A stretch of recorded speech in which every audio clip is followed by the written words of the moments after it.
Hello बच्चों, current electricity में combination of cell बताने जा रहे हैं। Combination of cell, series combination. इसमें थ्री डिफरेंट ईएमएफ के सेल को सीरीज में कनेक्ट किया है। तो first cell EMF E1 internal resistance R1, second cell EMF E2 internal resistance R2, third cell EMF E3 internal resistance R3 और सबको load resistance से कनेक्ट कर देते हैं। Capital R load resistance. तो इसमें करंट सपोज I फ्लो रही है, तो इसमें एंटी क्लॉकवाइज डायरेक्शन में किरचॉफ लॉ यूज करते हैं। तो Kirchhoff law minus I R minus I R three plus E3 minus I R two plus E2 minus I R one plus E1 equal to zero.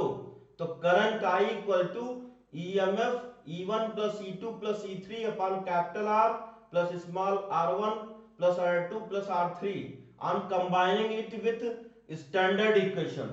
Suppose I equal to E equivalent upon R equivalent. तो E equivalent की value हो जाएगी, इसको इसमें convert कर दिया, तो ये capital R E equivalent equal to E1 plus E2 plus E3, R equivalent equal to R1 plus R2 plus R3. अब some important points. First point, if n identical cells are connected in series, तो इसको n identical cells और इसको capital R से connect ये complete किया, तो n E ये total EMF NR total internal resistance और कैपिटल R ये एक्सटर्नल रेजिस्टेंस, तो current I equal to n E upon capital R plus NR हो जाएगा। Second important point, if n cells are connected in series identical, but if m cells out of those n cells are wrongly connected, जैसे एक दोनों एक दूसरे के opposite direction connect है, तो ये हो जाएगा then current in the circuit I equal to n minus 2m E upon capital R plus small r, 2m because m wrong will cancel, then effect of m right, hence effectively n minus 2m। Parallel combination, इसमें to cell उसको parallel में connect करते हैं।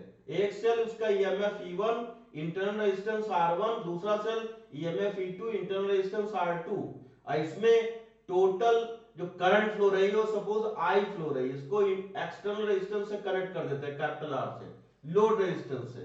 तो इसमें suppose I1 current flow रही है, इसमें I2 करंट फ्लो रही है, तो ये आउटर लूप में किरचॉफ लॉ अप्लाई करते हैं, इसको भूल जाते हैं। आउटर लूप में किरचॉफ लॉ अप्लाई करते हैं, तो minus I R minus I1 R1 plus E1 equal to zero, तो E1 इक्वल टू हो जाएगा I R plus I1 R1।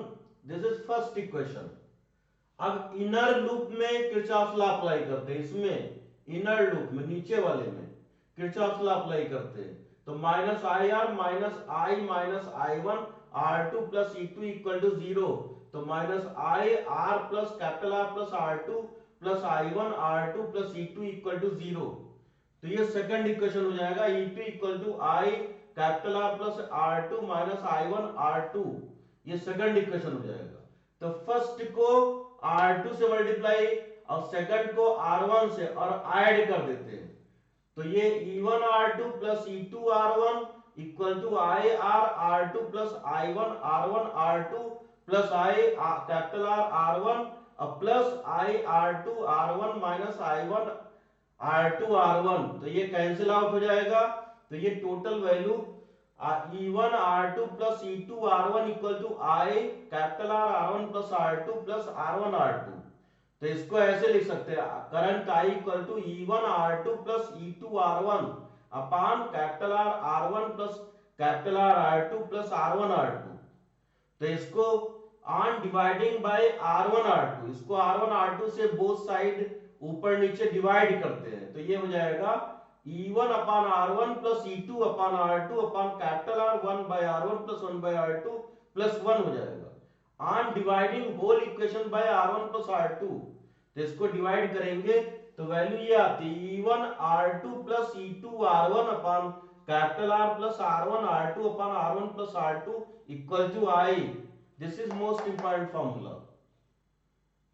I am comparing it with I equal to E upon capital R plus small r. E equivalent upon R equivalent. तो R equivalent equal to 1 by R1 plus 1 by R2. I equivalent equal to E1 R2 plus E2 R1 upon R1 plus R2. तो ये important formula, जैसे एक ये 5 volt का एक cell है, इसका इंटरनल रेजिस्टेंस 1 ओम, दूसरा 2 वोल्ट का इसका इंटरनल रेजिस्टेंस 2 ओम, इसको 5 ओम से कनेक्ट कर दिया, तो इसका ई इक्विवेलेंट की वैल्यू, करंट की वैल्यू फाइंड करनी, तो ई इक्विवेलेंट वैल्यू पुट कर देंगे, 4 वोल्ट आ रहा है, आर इक्विवेलेंट की वैल्यू 2/3, तो करंट की वैल्यू आ जाएगी E upon capital R plus small r 12/17 ampere. Thank you.